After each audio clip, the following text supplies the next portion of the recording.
curso de perícia grafotécnica.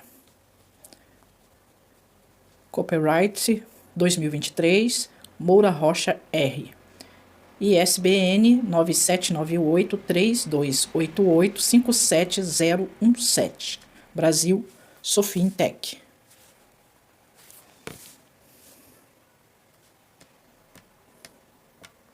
Etimologia da palavra grafoscopia. A palavra grafoscopia é originária do grego, que se refere ao exame minucioso da grafia, ou seja, a análise que objetiva o reconhecimento de uma grafia, utilizando-se para isso das técnicas comparativas dos aspectos da letra. Falate, 2013.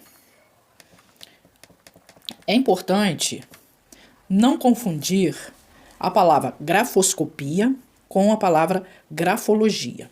A palavra grafologia é um estudo pseudocientífico que se utiliza da análise de uma escrita manual para inferir sobre uma personalidade. Ele é usado mais pelos psicólogos, viu, gente? A grafologia, né, que é o estudo da escrita manual, usado muito em entrevistas para emprego, né, tem a ver com a personalidade. Por exemplo, uma pessoa que deixou um bilhete suicida pode passar pela grafoscopia para comparar se aquela letra é da pessoa mesmo ou se foi feita em condições sob pressão, ou na grafologia aí já é um psicólogo que vai fazer essa análise, que é o estudo pseudocientífico daquela grafia. Então é importante, você que está iniciando no nosso curso, ter essa diferenciação, tá? Porque a grafologia, ela é um estudo pseudocientífico, ainda não tem base científica para amparar. Agora, a grafoscopia, essa sim, que aí você se torna um perito grafotécnico, é um técnico naquela área. Aí sim você passa para ter essa visão. Então, eu vou ler agora para vocês o conceito da grafotécnica. A grafotécnica é a ciência que estuda a escrita e tem como objetivo principal identificar a autoria de um documento e a autenticidade de uma assinatura. Viram a diferença? É uma área de atuação dentro da perícia judicial e tem como função principal fornecer provas técnicas para instruir os processos judiciais. Sentiram como é outro estilo, é outra vivência? Por quê? Porque a grafotécnica, ela é uma ciência. E aquilo que é uma ciência é porque teve estudo, foi provado, né? Então, agora eu vou falar um pouco sobre a evolução da grafotécnica. A grafotécnica, ela como um estudo científico, né, ela surgiu na Europa no século IX, quando se iniciou uma pesquisa sobre escrita.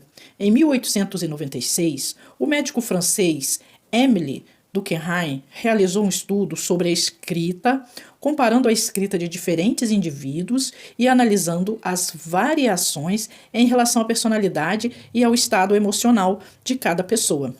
Na década de 1920, a grafotécnica começou a ser utilizada como meio de prova em processos judiciais, sendo aplicada na análise de assinatura em documentos.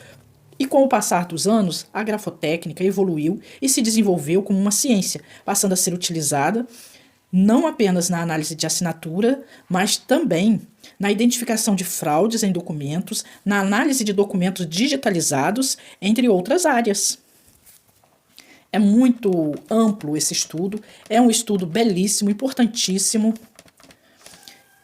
E nós vamos continuar falando, né, sobre as características dessa escrita manuscrita. A escrita manuscrita é a principal fonte da análise grafotécnica. Através da análise das características da escrita, é possível identificar a autoria de um documento ou a autenticidade de uma assinatura. Alguns dos principais aspectos analisados na escrita manuscrita são: isso é importantíssimo para você que está entrando agora nessa área, para que você não saia dessa análise, viu? Então, uma das principais fontes, né, de aspecto analisado é a pressão, a inclinação, o espaçamento, a velocidade. Então, eu vou falar agora sobre cada uma delas, tá? Vamos lá. A pressão.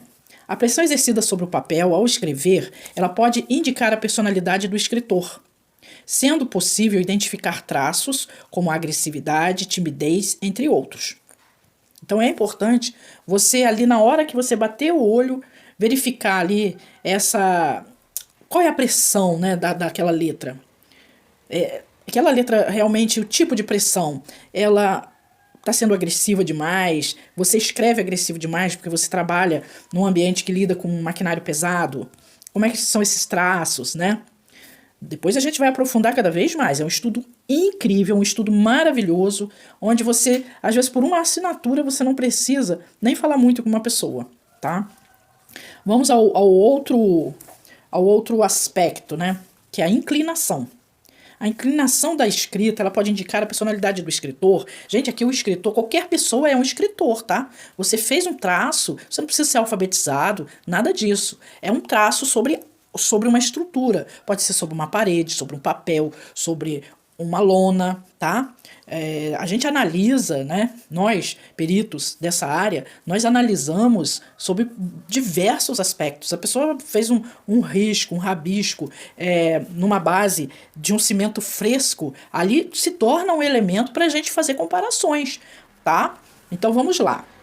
A inclinação da escrita também pode indicar a personalidade do escritor, né? O que é o escritor? É o autor daqueles traços, sendo possível identificar os traços como extroversão, introversão, entre outros, tá? A inclinação também, a gente trabalha muito, por exemplo, eu sou uma pessoa canhota. Um perito já bate o olho na minha escrita e ele, ali com um pouquinho mais de observação, ele já sabe que quem desenvolveu aquilo ali foi uma pessoa canhota.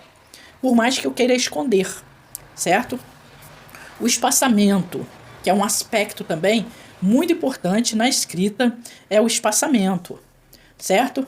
O espaçamento entre as letras, entre as palavras, né? O espaçamento ele pode indicar a pressão emocional que o escritor estava sentindo ao escrever, podendo ser utilizado para identificar traços como ansiedade, nervosismo, dentre outros. Dentre outros, nós, à medida que o curso vai avançando, a gente vai abrindo esse leque em outras etapas do curso, tá? É importante, assista esse vídeo mais de uma vez. Para quê? Para que vocês tenham uma dinâmica muito mais pautada na hora de iniciar pequenas análises, tá? Vocês vão iniciar pequenas análises, depois nós vamos evoluindo até que vocês treinem, mas treinem a mente para que ela tenha excelência em observação, em prática. Então vamos lá. Outro aspecto também é a velocidade. A velocidade da escrita, ela pode indicar o estado emocional do escritor, sendo possível identificar traços como paciência e irritação, dentre outros. Tudo aqui é dentre outros porque tudo tem os seus pormenores. Existem profissionais em falsificação. Então, esse profissional em falsificação, ele tenta, mas ele não consegue, porque existe um momento onde ele cai. Sempre tem um momento, o crime, ele não é perfeito em 100%. Então vamos lá. Nós vamos falar um pouco sobre a importância da escrita nessa análise forense, tá? Que é uma escrita considerada uma das principais fontes de prova em processos judiciais, uma vez que os documentos escritos possuem uma grande importância legal, né? O que é o legal? Vem da legalidade, daquilo que é legítimo, daquilo que de fato aconteceu. Através dessa análise da escrita é possível identificar a autenticidade de um documento, a autoria de um texto, a identificação de fraudes, entre outras informações importantes para a resolução de um processo judicial, né? Estando ali na situação que é o nosso foco, né? Mas o perito grafotécnico também pode ser chamado para trabalhar numa verificação de traços junto com um departamento de história. O historiador, ele pode sim fazer essa chamada desse perito grafotécnico. Nós vamos falar sobre isso mais adiante, tá?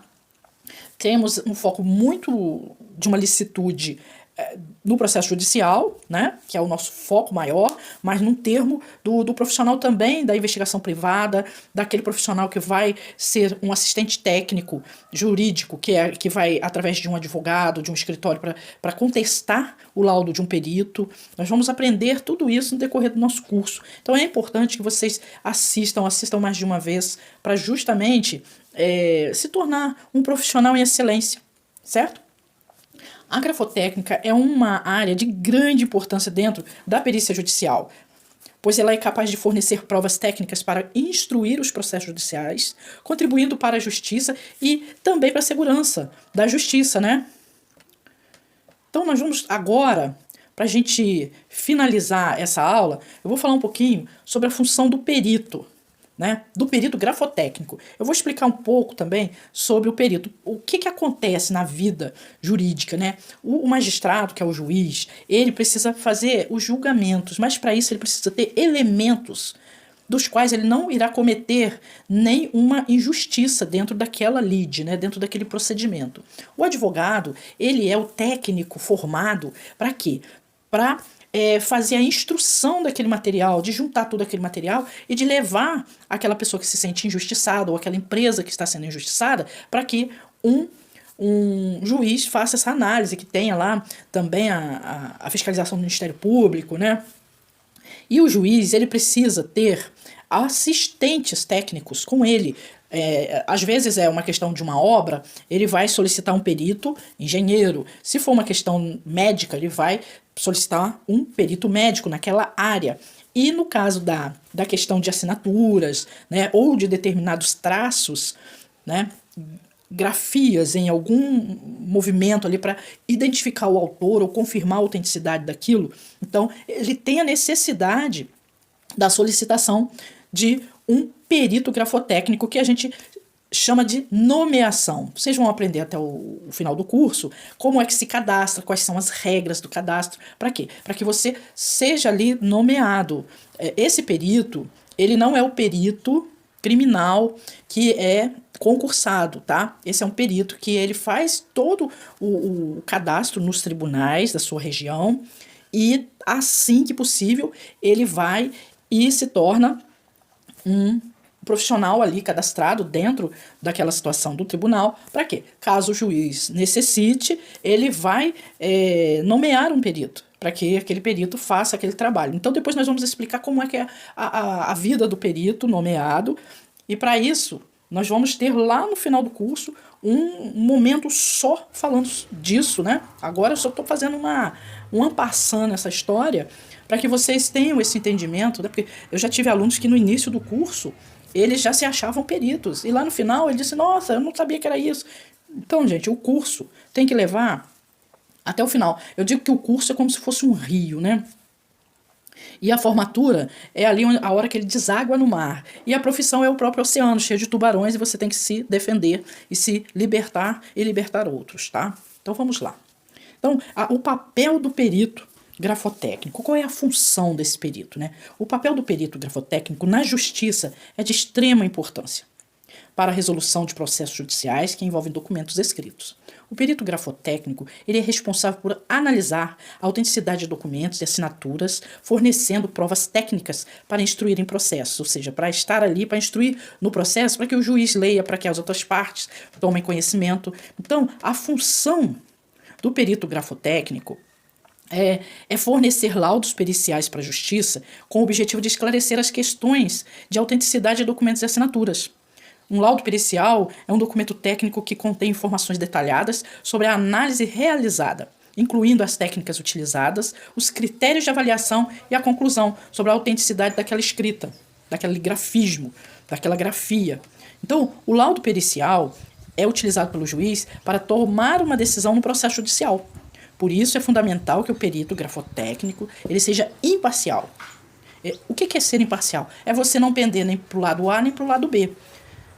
E apresente, né, que esse perito apresente as informações técnicas e objetivas sem interferir no processo judicial. Por isso que é uma ciência. Quando é uma ciência, você vai pela ciência, pelos comparativos, por toda aquela situação de como é que foi aquela escrita, se ela tem uma pegada X, Y, né?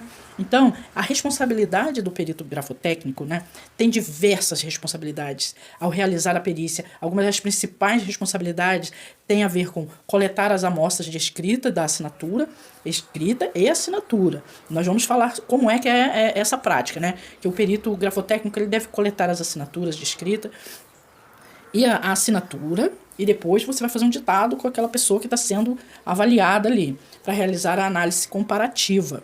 né? Não é assim, peguei aqui e ali essas assinaturas, não. Você vai ter aquela pessoa que está contestando, dizendo que aquela assinatura não é dela, tá? Quero até ilustrar uma situação para vocês de um processo na região do Paraná, de uma senhora idosa, e ela contestou um empréstimo.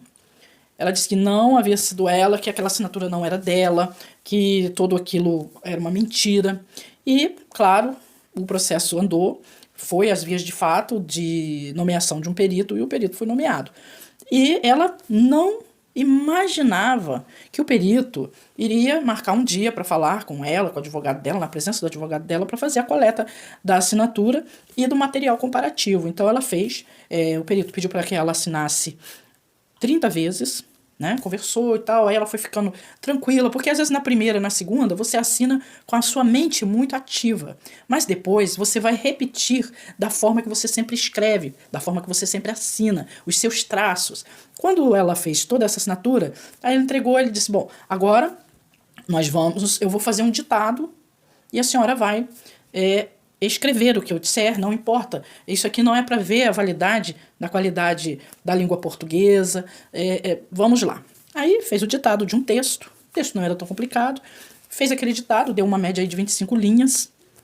E, ok, ele fez a coleta desse material, agradeceu a presença deles e foi embora. E ao analisar tudo isso, que vocês vão entender lá na frente que nós vamos fazer as práticas, entre pressão, entre espaçamento, entre tudo, o perito concluiu, analisando também documentos de cartório, outros documentos, dos quais essa senhora, que era autora do processo, ela não tinha noção que isso estava sendo feito. E ele fez a demonstração desse material, organizou o laudo e concluiu, lá no espaço de conclusão do laudo, que aquela senhora, ela sim havia feito o empréstimo e estava contestando algo que não era verdadeiro. Ela estava tentando não pagar o empréstimo.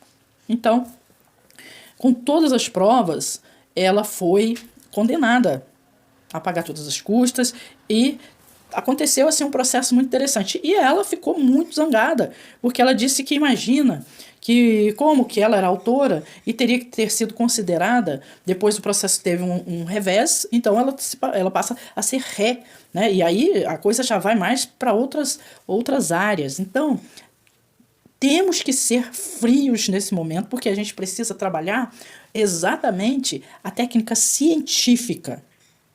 A técnica científica. Porque ela alegou o seguinte, todo mundo que pega dinheiro no banco não deve pagar. Ela tinha esse pensamento e ela queria dar um golpe no banco. Então, assim, a gente tem uma visão, né? Ninguém nunca passa o banco para trás. Existem pessoas que querem passar o banco para trás, existem pessoas que falsificam assinaturas dizendo que ele assinou aquilo ali, que era um médico e não é. Então, tem uma série de coisas que são gravíssimas, que a gente não pode ir pelo lado assim, porque isso aqui foi um cadeirante que entrou, isso aqui foi uma idosinha que entrou com a ação, então eu tenho que penalizar no dia que você vai lá para colher o material, na maioria das vezes junto com o advogado daquela pessoa, né? Se ele achar por bem ser acompanhado pelo advogado, e eu vou explicar quais os lugares que você deve ir para fazer a coleta desse material.